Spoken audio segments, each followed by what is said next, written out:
नमस्कार आणि सुप्रभात. मी रेणुका. या बुलेटिनमध्ये तुम्हा सगळ्यांचं स्वागत. आणि बुलेटिनच्या सुरुवातीला एक महत्त्वाची बातमी. उद्या पाडवा आहे आणि पाडव्याच्या मुहूर्तावर राज्यभरातील बंद असलेली मंदिरं खुली करण्याचा निर्णय राज्य सरकारनं घेतलाय. गेल्या 7 महिन्यांपासून ही मंदिरं बंद होती. आता अखेर राज्य सरकारनं मंदिरं खुली करण्यासंदर्भातली काल घोषणा केलेली आहे. या अनलॉक 5 मध्ये हॉटेल्स, रेस्टॉरंट, सिनेमागृह सुरू करण्यात आली होती. या आधीच्या टप्प्यात मंदिरं मात्र बंद होती आणि आता अखेर मंदिरं भक्तांसाठी खुली होणार आहेत. मंदिरं खुली करण्याच्या मागणीसाठी आपल्याला माहिती आहे राज्यभरात आंदोलनं करण्यात आली होती आणि यानंतर आता अखेर मंदिरं खुली होत आहेत. कोरोना अजूनही संपलेला नाही आणि त्यामुळे मंदिर परिसरात योग्य ती खबरदारी घेणं आवश्यक आहे. मंदिरात मास्क घालणं बंधनकारक असल्याचं मुख्यमंत्री उद्धव ठाकरे यांनी स्पष्ट केलंय.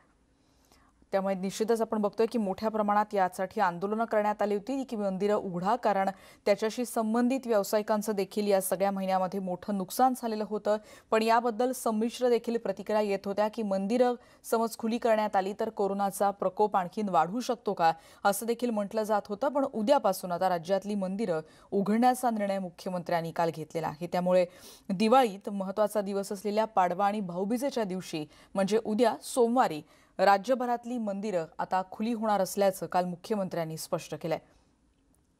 पण त्याचबरोबर कोरोनाचं संकट अजूनही कायम आहे. आकडा जरी कमी असला रुग्णसंख्येचा तरी दररोज वाढ होतेय आणि त्यामुळे प्रत्येकानं काळजी घेणं अत्यंत गरजेचं आहे. गर्दी टाळणं, त्याचबरोबर सोशल डिस्टन्सिंगच्या नियमांचं पालन करा, या सगळ्या गोष्टींचं पालन करण्याचं आवाहनही मुख्यमंत्र्यांनी केलंय.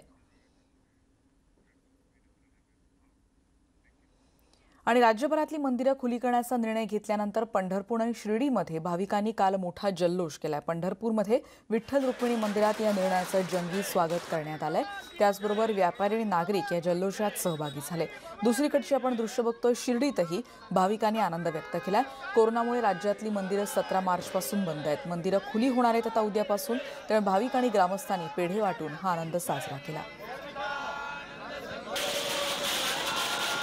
दोन ठिकाणचे दृश्य आपण एकीकडे बघतोय, पंढरपुरातला जल्लोष, तर दुसरीकडे शिर्डीत पेढे वाटून या निर्णयाचं स्वागत केलं जात आहे.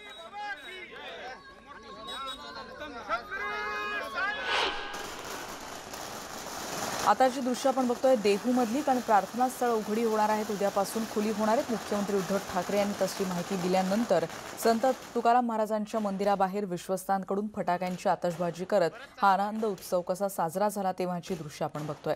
वारकऱ्यांनी तसंच भाविकांनी एकमेकांना पेढे भरवून सरकारच्या या निर्णयाचं असं स्वागत केलं.